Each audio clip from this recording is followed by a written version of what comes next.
The next point was lesson plans and logging hours. So for the state of Virginia, you do not have to log hours. Just because the public school or the private school does, and they want to keep your kid in school for 6 to 8 hours a day or whatever it is, and they have a certain amount of hours that they need to provide you, your child in education, so they figure out snow days and teacher work days and all of that. As a homeschooler, you don't have to log hours. You don't have to. You can take 2 weeks off. You can take a month off if you wanted to. You can allow your child to do, 2 hours one day and 4 hours another day. You can allow your child to do a block scheduling where they're doing core subjects every other day. Or they can do by semester, or they can do, electives and 2 core subjects. I mean, you can do it any which way you want. That's the beauty of homeschooling. Okay, so you don't have to log any particular hours. So when people say, well, how long should your kid be learning every day? Well, it's almost like when the kids are little and you go, I'm trying to feed my kid healthy food, but today all he ate was chicken nuggets and some goldfish crackers. Am I a horrible parent? And the pediatrician goes, think about it more in terms of a week. Did you try and give him some fruit? Did you try and give him some vegetables? Did you try and get them to try something else? Besides the mac and cheese and chicken nuggets, and some kids are just going to be picky for a while. They'll live, right? It's the same thing with homeschooling. So we don't have to have a certain amount of time that the kids learn. Think about it in terms of a week. I'm a total type A, used to plan this stuff out to the umpteenth power, okay? I used to have, I'd get the pretty planners and I'd have everything written down and I'd be like, okay, Gino's going to do this and Dina's going to do this and it's going to be perfect, and then I'll put them together for this subject and the whole thing. And guess what happened? My mom called, said, let's go to Walmart. My dad said he's going to stop by and he was playing with the kids. We didn't learn anything that day, right? It's okay. Life happens. But then I started to realize that more and more times I would write something down, nothing would happen. It's like the one time you make a dentist appointment and all hell breaks loose that morning. It's the same thing with homeschoolers. We're not any different, okay?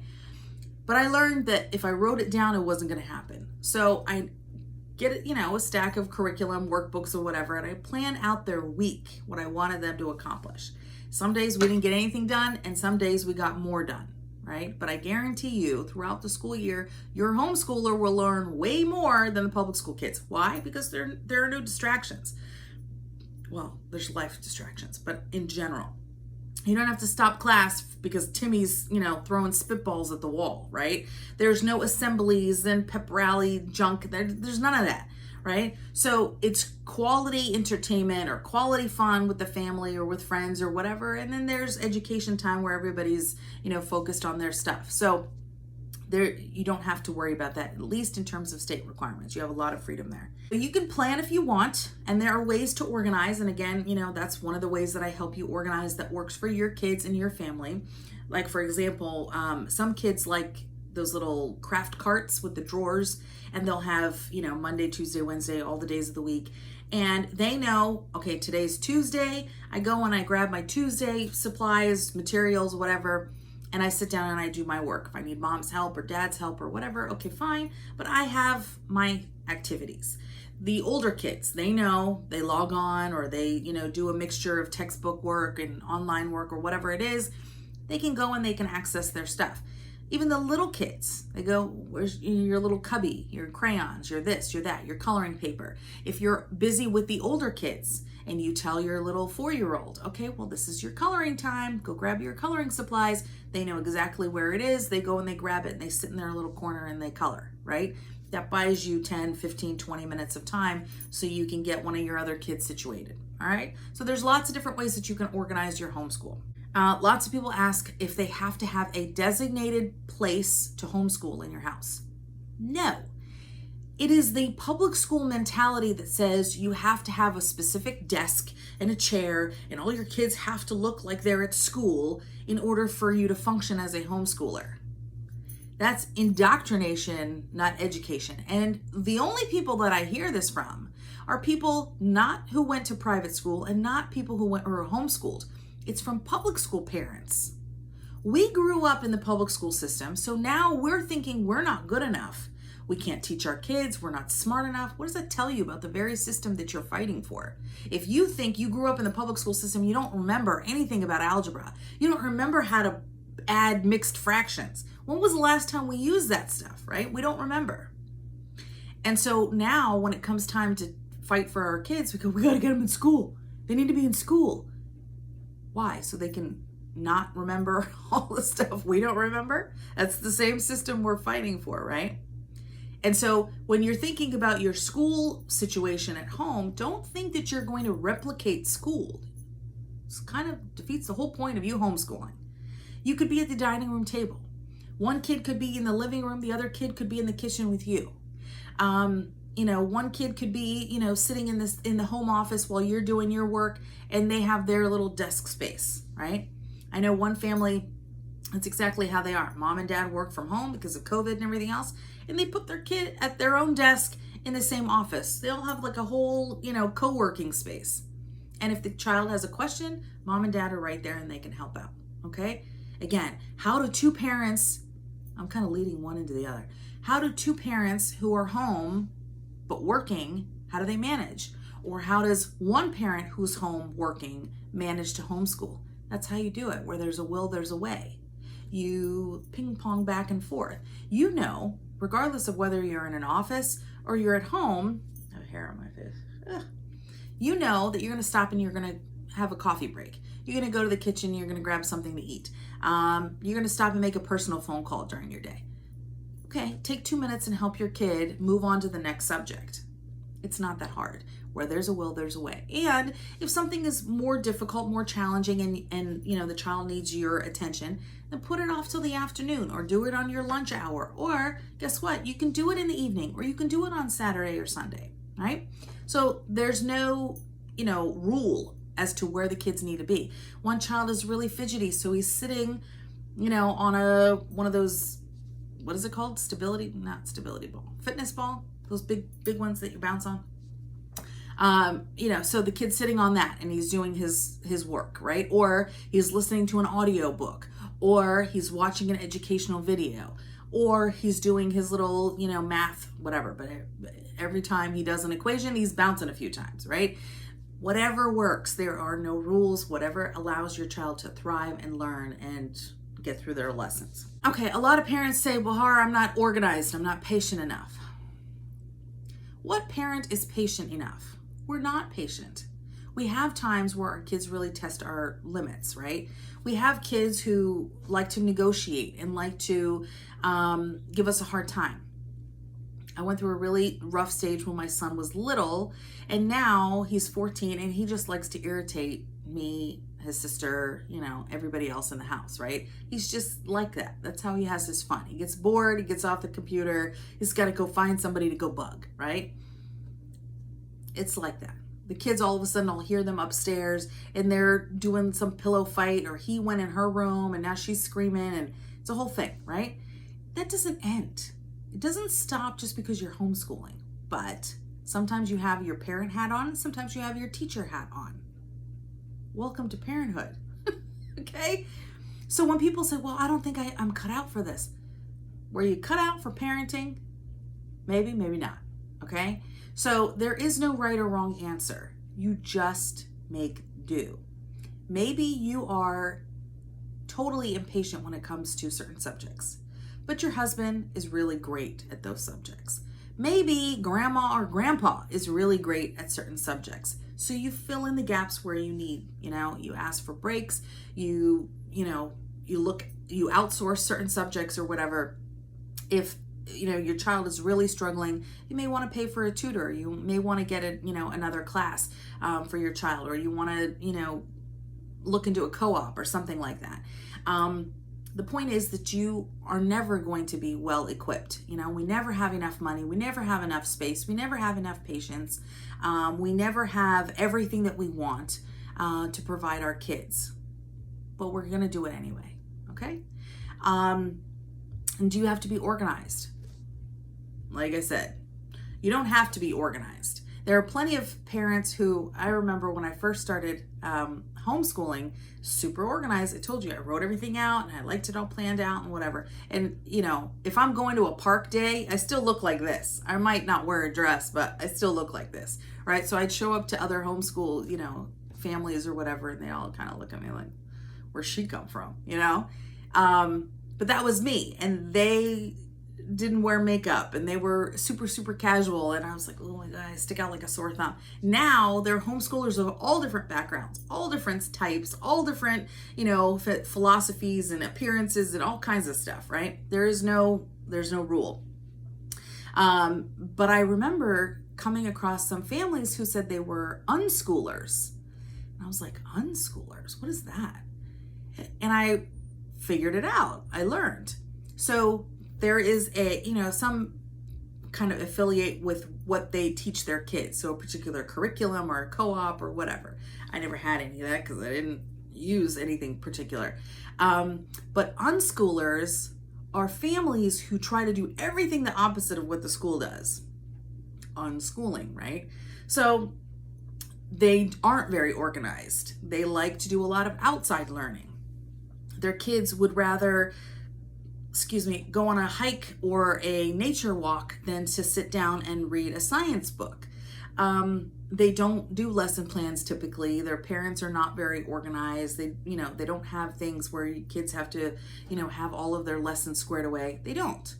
So you can be any kind of homeschooler you want. There is no right answer. Okay? Okay, I talked about us public school kids who are now parents who think we can't do it. If you catch yourself thinking, well, I need to do the same thing that the public school did, check yourself. Because that's that very same system that you are now running from, okay? We grew up in the public school system. I didn't have a problem in the public school system, but we also didn't have all of the shenanigans that they have now, right? I remember in our grade, and even above and below, below us, we didn't have school fights and stuff like that. We didn't really have any issues. Nobody killed themselves during our grade or above or we didn't have that. The entire 4 years that I was in high school, we didn't have major drama like that. And I didn't grow up in I grew up in a decent area, but my school was a very big zone. And so we had kids from all sorts of, demographics, and there were fights and stories before us, but not, the 4-6 years, and ours was middle school and high school. So I'm telling you, we didn't have any of that stuff, right? We didn't have major crises. We didn't have, lots of weirdos in school that we had to deal with. We didn't have any of that stuff. Now we do. And so it's a whole different conversation. And I remember, some parents will say, well, my child is very advanced. They're in all these AP classes and whatever. And I was like that too. But, and I'm getting a call and I can't turn it off because it's all the way over there. Okay. Anyway, and I lost my train of thought. What was I saying? See, this is what happens when you get a phone call in the middle of a live feed. I'm trying to think. What was I saying? I have to wait for this stupid thing to end. It's driving me crazy. Anyway, this thing is so long. It is ringing forever. Oh my gosh. I have to turn this off. Excuse me. Oh my God. I lost a bunch of people. See what happens? I got brain fart. Okay. Okay, good. I'm glad you guys are creeping back on. Okay. So my point is that when we're dealing with public school now, we have to check ourselves in terms of our expectations and what we want for our kids. What we went through is very different, whether we were, in the gifted and talented and advanced programs, or we had an IEP when we were growing up. The situations are very different these days. So while you think the school may be able to provide better than you, they may or may not. There are a lot of parents who say, well, my child needs an IEP. We have a lot of resources within the school. They think they're getting their money's worth or whatever out of their tax dollars. But then when they compare to actual private treatments and resources, they realize that the school didn't really offer nearly as much as they thought they were offering, right? The school tells you that they're offering you so many resources and we're really here for your family. And then you find out, not really, right? Your child could be, reaping the benefits and making major strides had you chose a different route, okay? Okay, let's go through the list. Let me see. Okay, I'm gonna stop this and I'm gonna start again. Okay, we are getting close to the point where I think I need to stop Facebook and start it again. So we'll answer one more question and then I'll stop it and start it again because we're gonna do part 2, okay? Let's see. Okay, last one, and it's a doozy. What about socialization? Okay, this is a big one. And most homeschoolers will be like, oh, let's talk about socialization again. Yes, because it comes up all the time. Again, when people are talking about schooling versus education, schooling, parents are worried about where to put their kid and to have a package deal. You go fix my kid. I want them to have resources. I want them to have IEPs. I want them to have PE and recess and whatever. Feed my kid, do everything, and then let me pick them up later, okay? Or drop them off at home. When it comes to socialization, school, it's a one package deal. Your kids get socialization within the classroom or at recess or at PE. But what kind of socialization are they getting? They're learning from their peers, who may or may not be influencing your child in a positive way. Your child is learning how the other kids were raised, good or bad. And you know, just as well as I do, that kids tend to pick up the really nasty things before they pick up the good stuff, okay?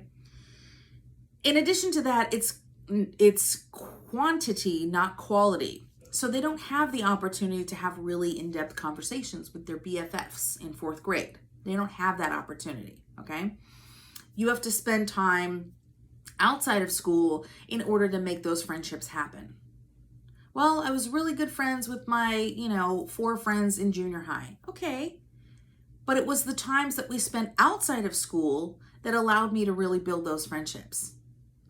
Again, in high school, yeah, we had friends, but it was the times where we skipped class or we went to the local fast food place after school, or we met up at the mall or whatever that allowed us to build those friendships, right? So it wasn't in school that we were really having those socialization opportunities. Yeah, you see kids, but that's not quality. And one of the things that I always share with people is, everybody says, well, the homeschoolers are weird. Well, maybe they are and maybe they aren't, okay? But when it comes to being able to adapt to people of all ages, homeschoolers win that category because they're dealing with the postman and the people at the grocery store and the old lady or the old, man down the street who needs their lawn cut or the grocery, help with groceries or, people in the community, their neighbors or whatever, of all ages, right? That is a completely different type of socialization than what the kids get in public school. I remember when my kids were little, again, they'd never been in school. I think it was like a teacher work day or something, and I forgot. I usually try to avoid shopping when the public school kids were out. And we were at a store, and the kids are still in strollers, little kids. And they saw another mom with kids, and they're like, oh, hi to the other kids. And the public school, and you just knew, because I asked the mom too. But I could just tell. I was like, these kids probably go to school. And I asked the mom, and I was like, oh, what school do they go to? Blah, blah, blah. The kids were like, huh? They were just staring at my kids. They didn't know how to say hi. They didn't know how, it was like they were just like deer caught in headlights. And I remember myself feeling the same way. I remember seeing my classmates at the grocery store. My mom would be like, oh, isn't that boy in your class? Like, go say hi. And I'm like, no, I can't say hi. And she's like, why? And I'm like, we're not in school. It's weird. Because you're out of your natural habitat. And public school kids don't know how to handle that. Again, not to say all, I'm sure you have very friendly public school kids, right?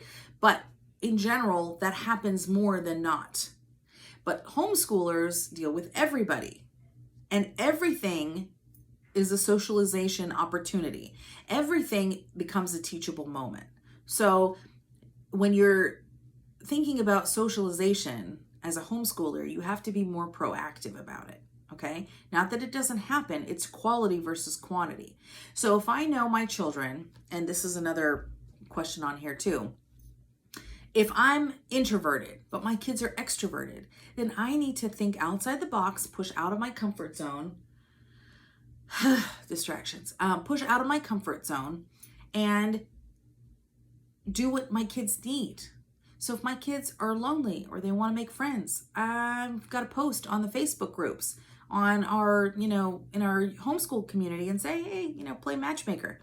I have a son and a daughter. These are their ages. These are their interests. I personally am kind of introverted, but I would love to meet, and I would love to make some friends too. So if we meet up at a park or something, please come say hi. I would love to meet you, right? You're telling people what you need. And I guarantee you other people in the homeschool community are just like you, or they want to be able to help. So the extroverted mom is going to bring her kids over and she'll be like, hey, I saw your post, whatever, hey, how are you? And she'll strike up the conversation. And now you have a new friend, right? So whatever you need to do, you kind of have to push out of your comfort zone in order to provide for your kids. If your child is really shy, but you're extroverted, well, guess what? Then you do the same thing. You go, hey, little Timmy's really shy, but he's interested in this, this, and this. He doesn't do well with crowds because he doesn't know how to kind of insert himself in, amongst the kids. But if you have, one or two kids that would like to meet up, that's better. It's a smaller group, it's easier for him to kind of, have conversation and build a rapport or whatever. We'd love to be able to meet up with you. How hard is that? I always tell families you have to be proactive. There are tons of groups and resources, but if you are planning something for your kids, like I did this all the time, pre-COVID, and as schedule would allow. If I wanted to take my kids to Gunston Hall or something, I would post on the Facebook groups and go, hey, we're planning on meeting at such and such place next Thursday at 3 p.m. If anybody wants to join me, send me a message and we can coordinate.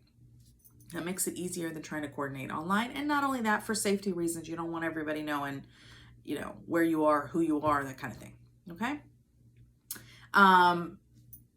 You just have to be proactive about what you want and what you're going to do.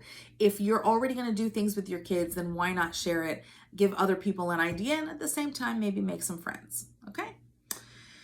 All right. I'm going to stop here. I'm going to stop the Facebook Live, and I'm going to do a new one. So don't go anywhere. When you see it pop up again, go ahead and join. I have people coming and going. So I'm going to stop it and just hang on, and you'll see it pop up again. And my video, I'm going to stop and start. Okay, I'll see you back in 2 seconds. We're kind of back again. Okay.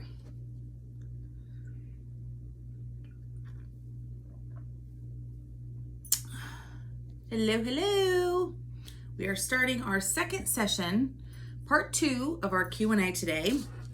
I've already covered a lot, which was good. All right. And I want to have time for some question and answer afterwards. So if you have any questions, please jot them down. You can either send them to me directly and I can answer them to, straight to you, or pop them up in the chat on Facebook. If you have not already requested to follow the Homeschool Ambassador on Instagram, please do that. You request it and then I'll accept you. I've locked it down just because I was getting a lot of weirdos. Hello, thank you for coming back. Trying to think. So much that I'm covering. Okay. Do you have any questions again? I know you're listening and we've kind of already been over some of this stuff and you've seen my posts.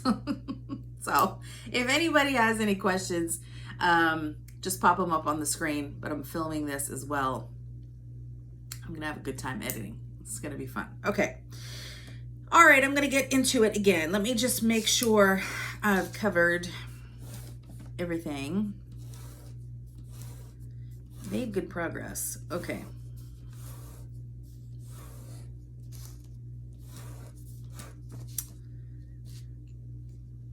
Okie dokie. All right, so the next topic, I get so many messages coming through my phone. Okay, the next question is what if my spouse or someone, a relative, grandparents, somebody does not approve of your homeschool decision? Okay, this is a lifelong thing that I'm just like you trying to overcome. It is really difficult to allow other people to have an opinion of what you choose to do with your life, and that's it. They just get to have an opinion. It doesn't change what you do. It doesn't pay your bills. It doesn't put your kids to bed at night. It's just their opinion. It's really hard to let people think things that you feel are incorrect. It's really hard, okay? But here's what I will tell you. You start to build a thicker skin. Now, these days, like I had to homeschool when everybody thought I was nuts. And I can't tell you how many people took it upon themselves to express their opinion. I mean, I had people who I had just met at like a party or something, and they'd be like, oh, well, don't you think you're doing your kids a disservice by homeschooling them? And I'm like, if I put my kid in private school, would you say that? Or if you felt like I should have my kids in private school and I wanted to put them in public school, would you say that? And yet they're questioning my choice of homeschooling. Because again, they don't know what they don't know. So crazy scenarios where people would just say things to me and I'm like, you would never say this to somebody else. I had people in stores like bow down. Like one guy was like an educator, a retired teacher, whatever. And he was like, oh, because we were out during the day or whatever. And I said, oh yeah, we homeschool. And he bowed down to me. He was like, I'm an former educator or whatever, and I give parents a lot of credit who take it upon themselves to homeschool their kids. He goes, you're doing a great job. I'm sure, the kids will thrive and they'll have, amazing memories or whatever. He was an educator, okay? So people will tell you things across the board. Grandparents will have opinions. I remember my former mother-in-law, she questioned it because her son was questioning it. And I sent her a packet of information. And she admitted to me, she goes, I'll probably never read that. And she said, but I know that you'll do right by your kids. And so I'll just, I have faith in you. At least she admitted that she was never going to read it, right? Now, my ex, again, was not very academic minded. He was not going to help with homeschooling. He just figured everybody else puts their kid in school, just put them in school. Again, if you haven't watched part 1, go back later and watch part 1.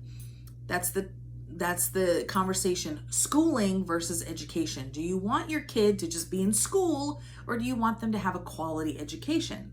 That may or may not be the same thing.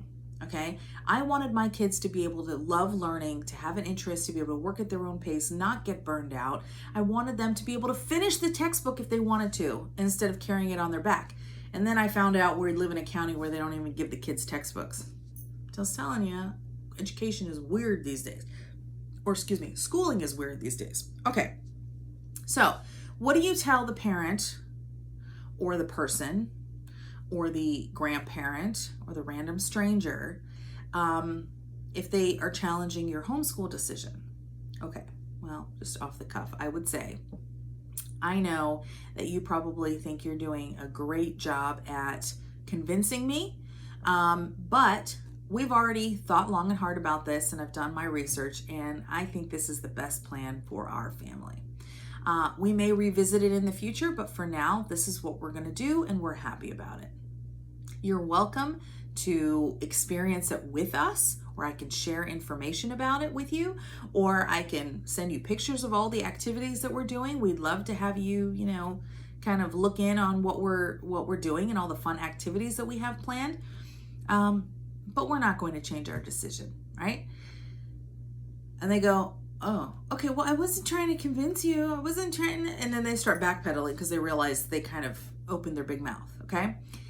If it's your spouse who's not sure, and I've talked to some people who are saying that their husbands, usually it's the husbands, say, you can't do this, you don't know, you're not that smart, start kind of insulting a little bit. And really doubting the one parent's ability to homeschool.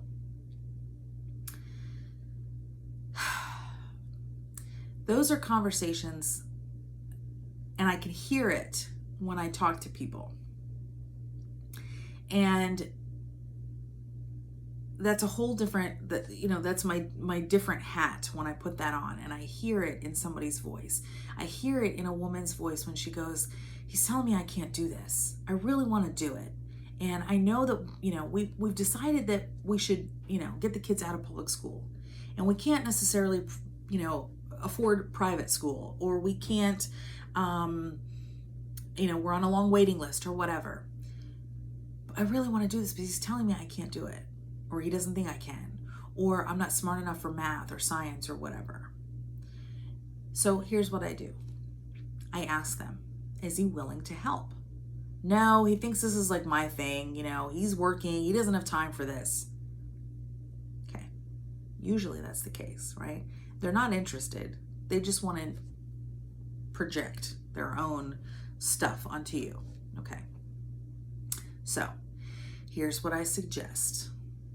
You stop and you look at him and you say, you're saying some things that are really hurtful, and I don't think you mean it, but you're insulting my intelligence, my patience, and my capabilities. I've managed to raise these kids so far. I taught them to walk and talk and to be great little kids or great older kids or whatever, okay? And I know that with the right help and the right resources, these kids can thrive at home. I would love for you to be involved, and I would love for you to help out. But if you're not willing to do that, that's fine. I can do it. But I can't do it if you're going to be kicking me the whole time. And when you say that to your spouse, and obviously you choose your own words and you say it, but what you're saying is you're letting him know that he's being insulting. You let him know that you've done already an amazing job at parenting these kids. And that's one of the things I want you to understand as parents.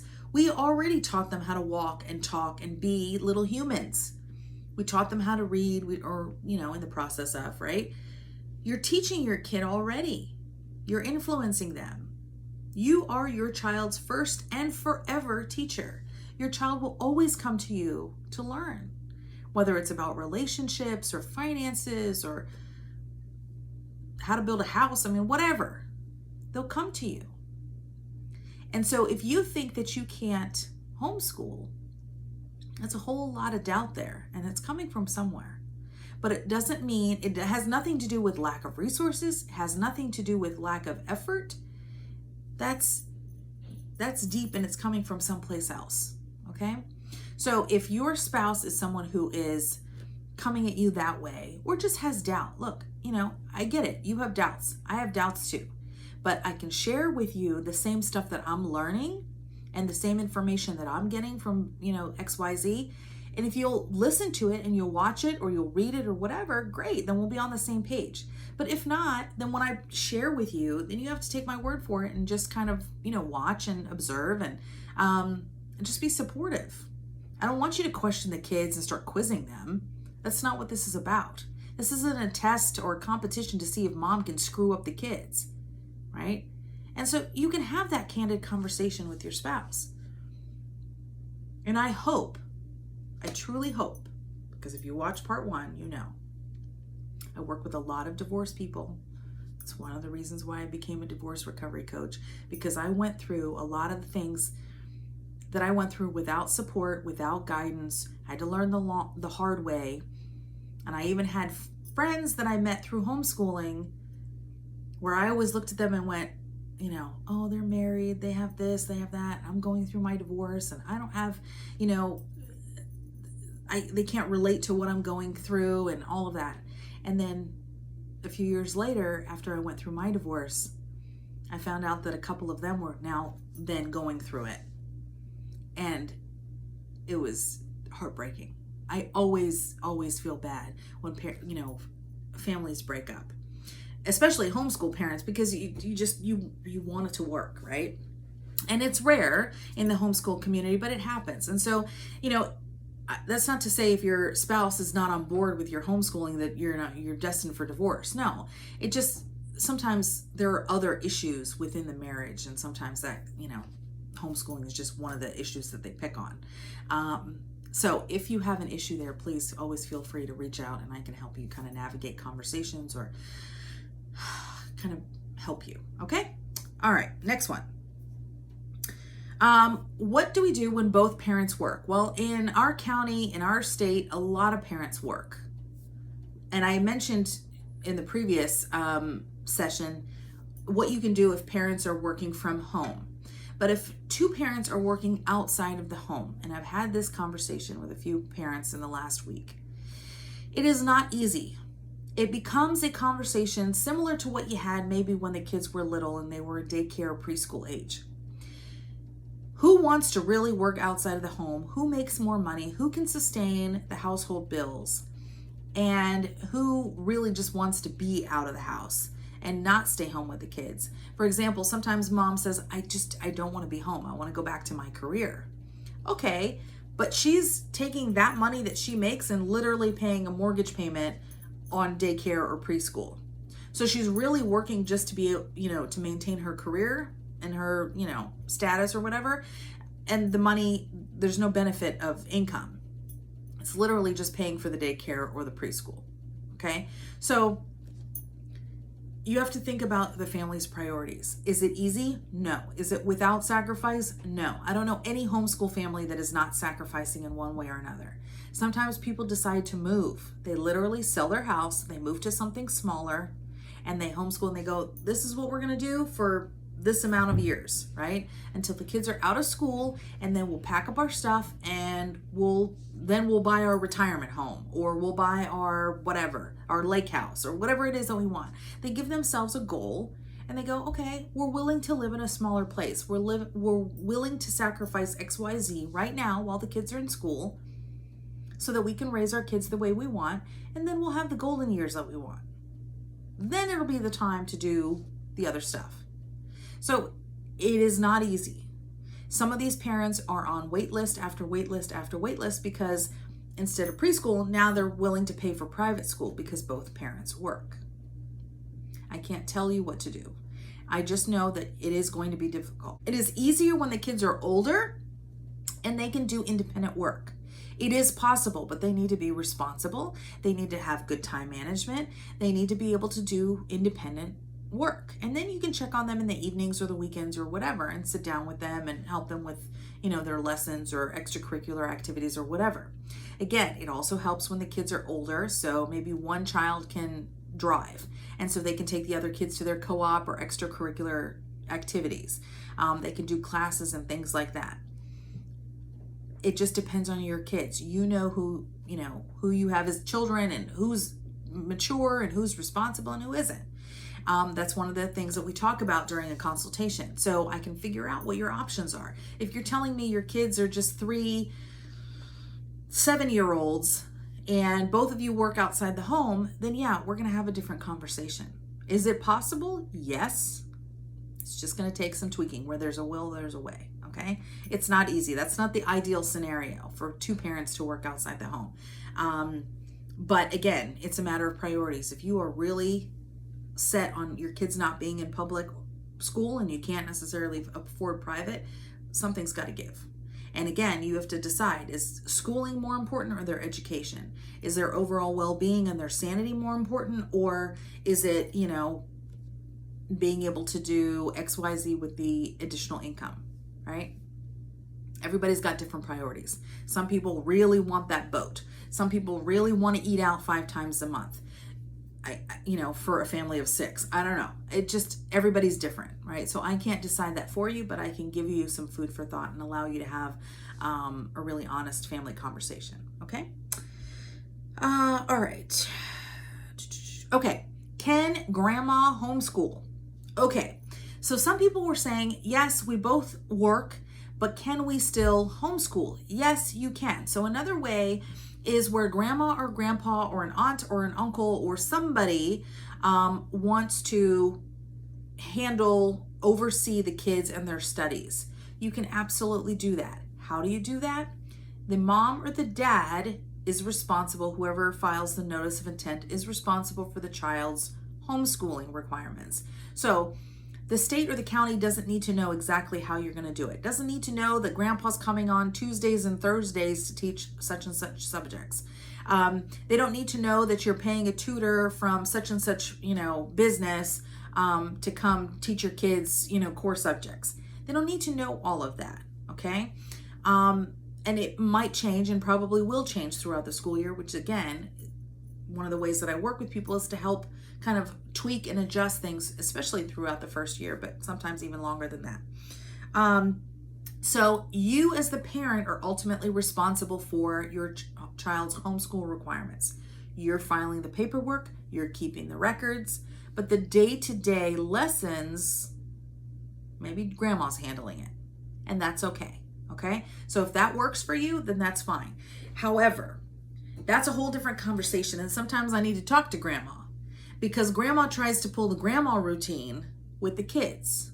And this isn't, grandma and grandpa taking them for ice cream all the time. This is education time. And so you have to establish boundaries. The kids have to understand that this is education.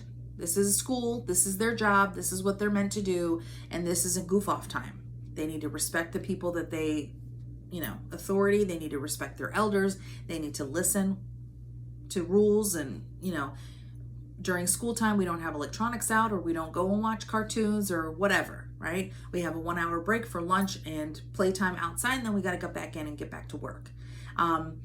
If you have these boundaries and have expectations and you have structure, regardless of who you have overseeing the homeschooling, then you can thrive. Your kids can thrive.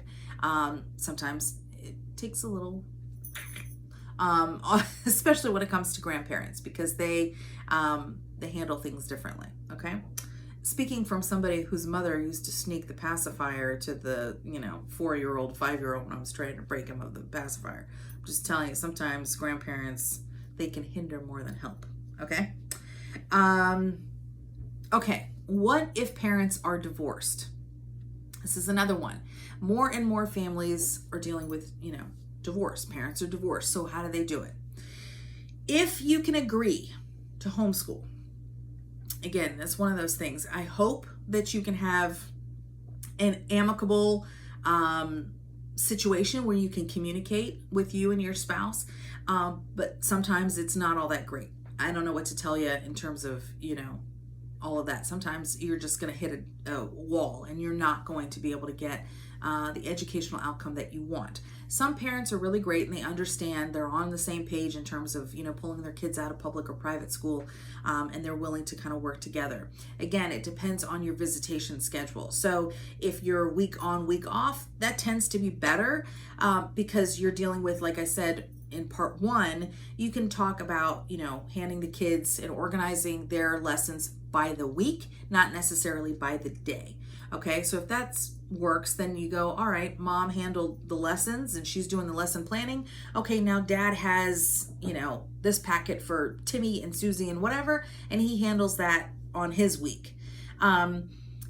It works great these days because a lot of parents are working from home. So if mom is also working from home, dad's working from home, then again, the kids are there and available and accessible to parents and things like that. If you have a situation where you have every other weekend with dad or something like that, okay, then that's fine. Then you handle that. If you say, well, I work and he works, how are we going to handle it when the kids are home? Again, it's the same conversation that we had with both parents working outside the home. Can one person work from home? Can you multitask? Can you have some flexibility? Can dad watch them? Even though your agreement says this, for the sake of homeschooling, can you come up with another agreement? Can you work it out amongst yourselves? Are both parents willing to do that? Now, if you start kind of working it out and one parent gets a little weird on things and isn't sticking to the agreement, then you're going to have a hard time and you have, more trouble heading your way. Okay. But for the most part, if parents are working for the sake of the kids, which again is rare, most parents are looking out for their own best interest. But But if you're working for the sake of the kids, then you should be able to make it work. Again, if you're in that kind of a situation, that's one of the reasons to give me a call, because I will help you navigate through all of that. Okay?